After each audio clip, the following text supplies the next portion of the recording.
এই প্রশ্নটি খুবই একটি গুরুত্বপূর্ণ প্রশ্ন। তোমরা খুব ভালো করে অঙ্কটা প্র্যাকটিস করবে, পরীক্ষার জন্য কিন্তু খুব ইম্পর্টেন্ট। অঙ্কে কি বলা হচ্ছে দেখো, রহমত চাচা একটি বাড়ি তৈরি করার জন্য বার্ষিক 12% সরল সুদের হারে 2,40,000 টাকা ব্যাংক থেকে ধার নেন। ধার নেওয়ার 1 বছর পর তিনি বাড়িটি প্রতি মাসে 5,200 টাকায় ভাড়া দেন।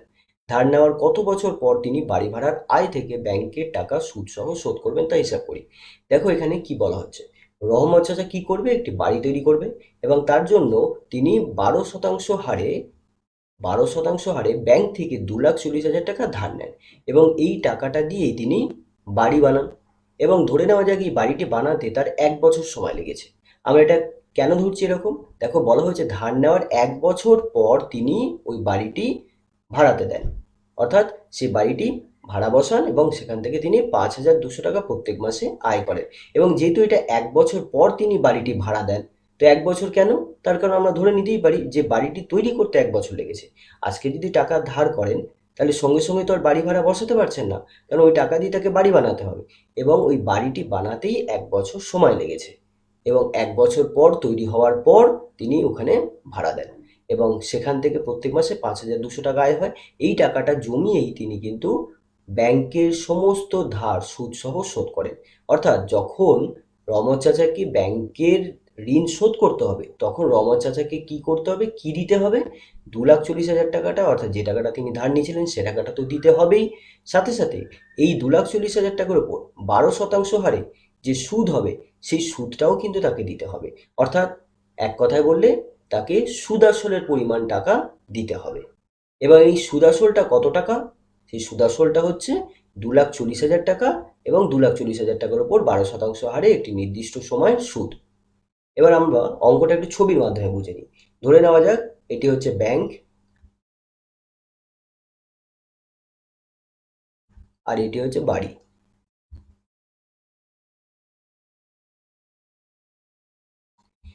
তো ব্যাংক থেকে তিনি 2,40,000 টাকা ধার করে, এটা হচ্ছে আসল টাকা।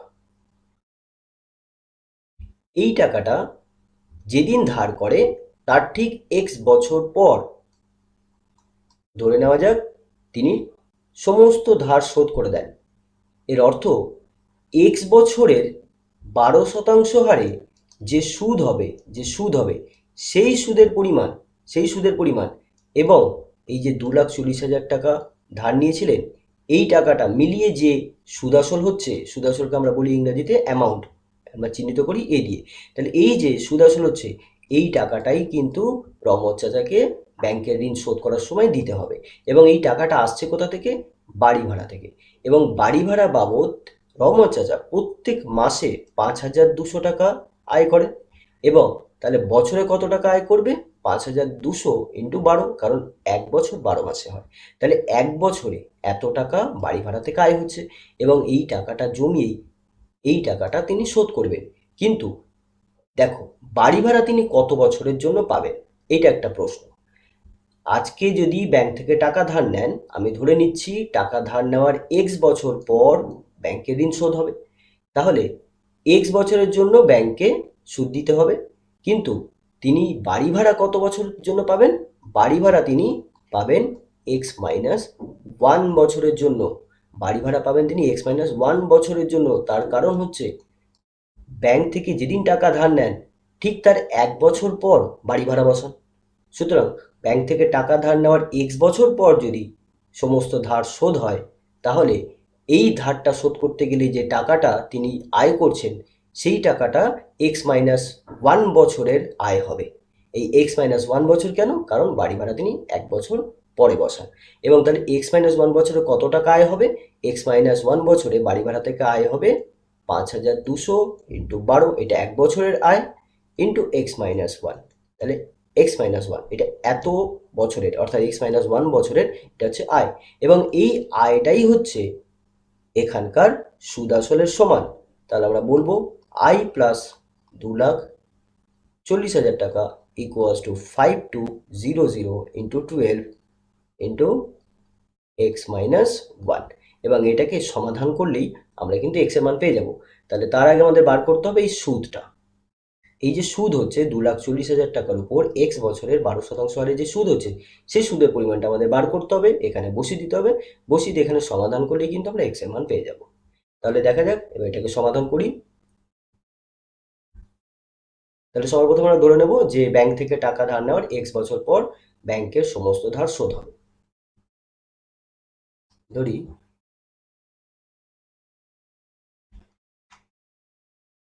ব্যাংক থেকে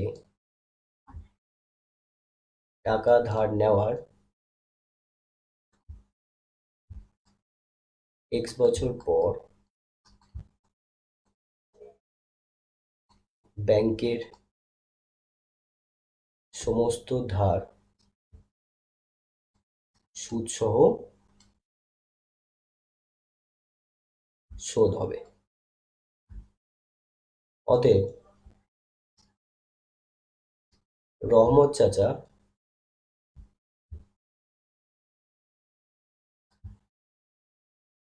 বাড়ি ভাড়া পাবেন এক্স মাইনাস 1 বছরের। এখন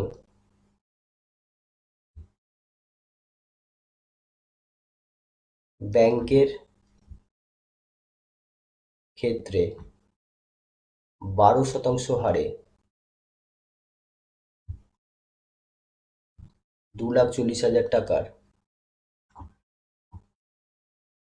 এক্স বছরের সুদ হবে আই ইকুয়ালস টু আসল ইন্টু সময় ইন্টু সুদের হার ডিভাইডেড বাই 100। এটা হচ্ছে সুদ নির্ণয়ের সূত্র। আসল ইন্টু সময় ইন্টু সুদের হার ডিভাইডেড বাই 100। এবার আসলের মান হচ্ছে 2,40,000 টাকা, সময় হচ্ছে এক্স বছর, আর সুদের হার হচ্ছে 12% ডিভাইডেড বাই 100। দুটো জিরো ক্যান্সেল হয়ে গেল।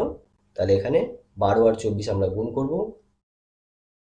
24 দুগুণে 48, আর 24 একে 24, তাহলে 8 8 2, অর্থাৎ 28800 into x,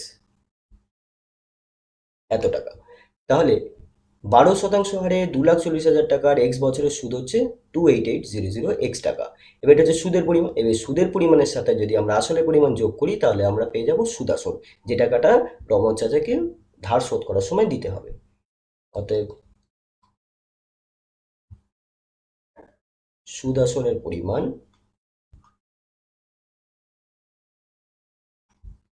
A equals to I plus আসল। তার আই হচ্ছে 28800 এক্স প্লাস আসল হচ্ছে 240000, এত টাকা। এরপরে আমরা এই যে সুদাসলটা হচ্ছে, এই সুদাসলটা হচ্ছে বাড়ি ভাড়া থেকে x-1 বছরে যে আয় হবে সেই টাকার সাথে আমরা এই সুদাসলটা সমান করে দেব। এখন আমরা দেখব বাড়ি ভাড়া থেকে x-1 বছরে কত টাকা আয় হচ্ছে।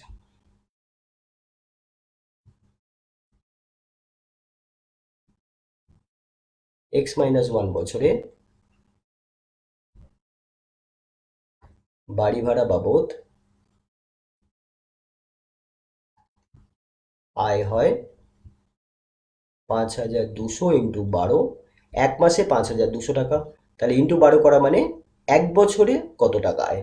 এবার এক বছরে যদি এত টাকা আয় হয় তাহলে x-1 বছরে কত হবে, তাহলে আবার x-1 আমরা গুণ করে দেবো এত টাকা। তাহলে এত টাকা আয় হচ্ছে। এখন তাহলে আমরা প্রশ্ন অনুযায়ী লিখবো, অ্যাকর্ডিং টু প্রবলেম বা প্রশ্ন অনুযায়ী 28800x plus 240000 equals to 5200 into 12 into x-1। এবার দেখো এখানে আমরা কি করব, এখানে আমরা 12 আর দুটো জিরো অর্থাৎ 1,200 আমরা এখান থেকে কমন নিয়ে নিচ্ছি। তাহলে এখানে কত হবে 28800, আমরা দেখো 12-র সাথে 24কে গুণ করে পেয়েছিলাম, তাহলে এখানে হবে 24x প্লাস 12 দুগুণে 24, 2, আর দুটো জিরো আমরা এখানে তো কমন নিয়ে নিয়েছি, তাহলে এখানে আরও দুটো জিরো থাকবে, equals to 5200 into 12 into x minus 1।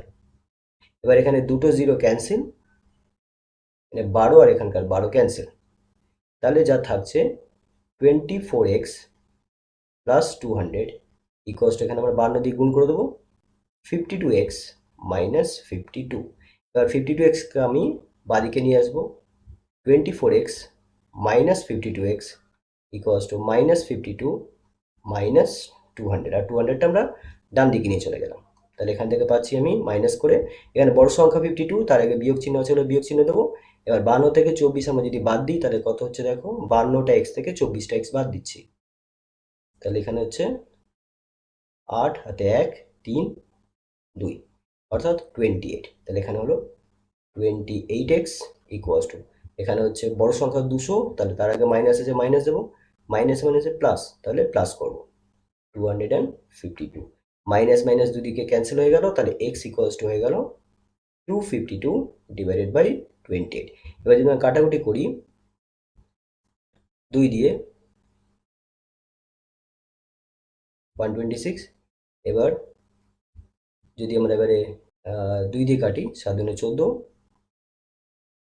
আর 7 9 63, অর্থাৎ 9 বছর। তাহলে আমরা কি পেলাম, আমরা এক্স কি ধরেছিলাম, এক্স ধরেছিলাম ব্যাংক থেকে টাকা ধার নেওয়ার এক্স বছর পর ব্যাংকের সমস্ত ধার সুদ সহ শোধ হবে, এবং এই এক্স এর মানটাই বেরোলো 9। সুতরাং আমার এখানে উত্তর বেরিয়ে গেল যে ব্যাংক থেকে টাকা ধার নেওয়ার 9 বছর পর ব্যাংকের সমস্ত ধার সুদ সহ শোধ হবে।